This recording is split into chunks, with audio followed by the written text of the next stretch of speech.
so much of our culture wars is completely manufactured, particularly on the issue of race. You have one side that wants to claim the moral high ground, paint the other side as racist, and it's all just a complete farce to me. And I have several examples that have just popped up in recent days that I want to go through one by one. We talked on the show on Monday about how Democrats in Olympia totally dismissed the testimony of Hispanic farm workers, essentially saying that they were misinformed on the bill that they came to testify about. When there is work, they need the extra hours. Being able to work 50 hours is what allows them to even survive.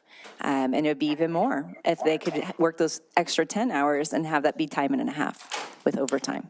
And that's my comments, because it's really hard for me to translate when I know that they're not given all the information. Thank you. And why that's so interesting is Democrats are always talking about honoring people's lived experiences, particularly when it comes to people of color. And here you have Hispanic farm workers who have come to testify in support of a Republican bill. And because they're testifying in support of a Republican bill, these Democratic senators just cannot fathom a world where they would support the bill unless they just didn't understand what they were supporting. I do want to clarify, there's no limit on the number of hours per se, just simply that after you work 40 hours, then overtime pay starts. So just to clarify, because there's no mandate that you stop working at 40 hours. Yeah, we weren't against paying overtime. We just want a little bit of flexibility so we could provide more hours to the guys. I mean, if I pay 20 hours of overtime to every guy I have, I'm going to go broke. We're going to go out of business. And so we just want a little bit of help so we could be able to provide more hours.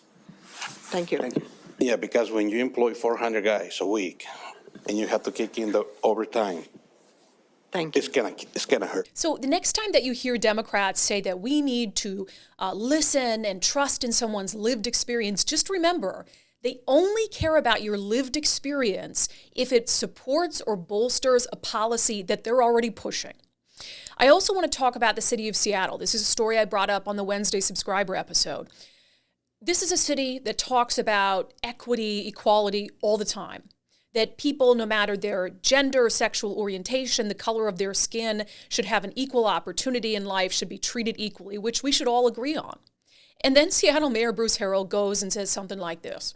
Our Seattle Restored program has already helped fill 30 formerly vacant downtown retail spaces with small businesses and entrepreneurs. We've put in art installations and retail stores. But our current plan will go even further. We'll fill empty storefronts with a special focus on small businesses owned by people of color. So even with the sad state of downtown Seattle, blocks and blocks of boarded up storefronts, vacant storefronts, even with all of that, even with his belief in equality and equity, he is going to prioritize filling those storefronts with business owners based on something as insignificant as the pigmentation of their skin, as irrelevant to the matter at hand as the pigmentation of their skin. So remember, next time you hear Democrats saying they care about equality and equity, remember they only care about equality and equity if it benefits people of a certain skin color.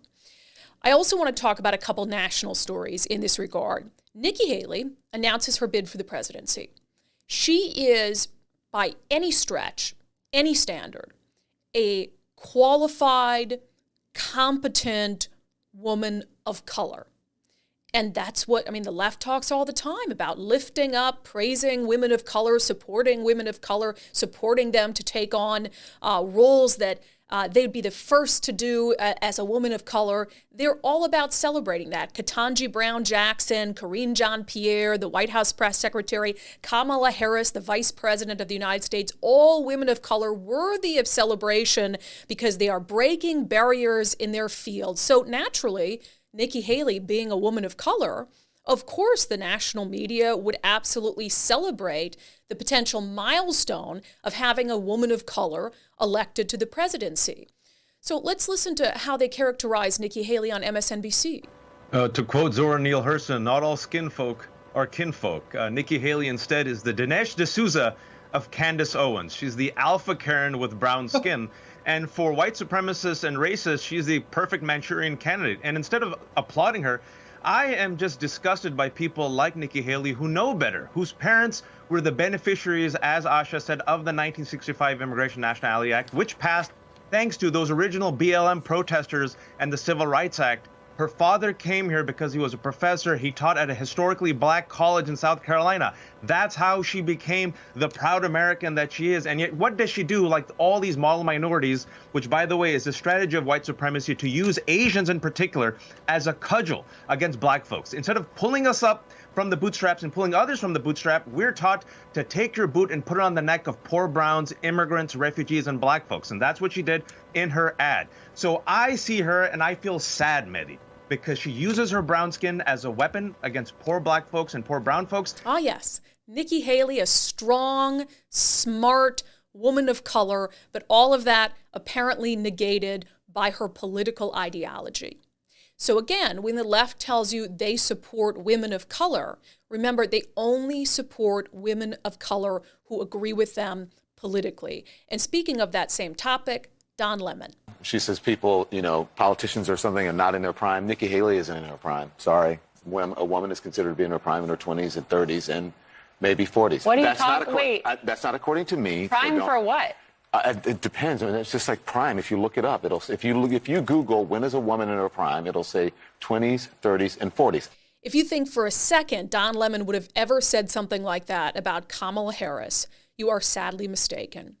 Also, on the subject of Don Lemon, the Don Lemon of today at CNN is very quick to paint the right as racist, to suggest that people on the right simply don't understand the struggles that face the black community.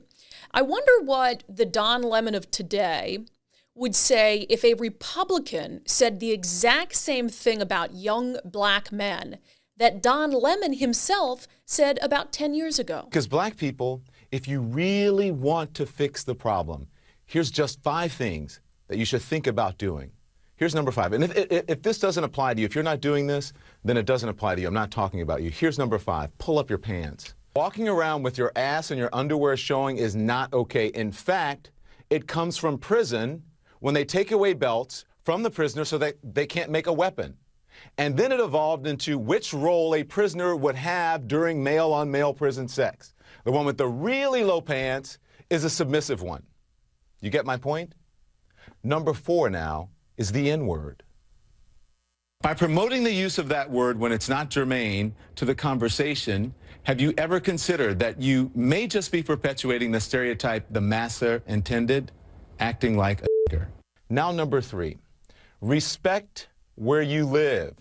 Start small by not dropping trash, littering in your own communities. I've lived in several predominantly white neighborhoods in my life. I rarely, if ever, witness people littering. I live in Harlem now. It's an historically black neighborhood. Every single day I see adults and children dropping their trash on the ground when a garbage can is just feet away.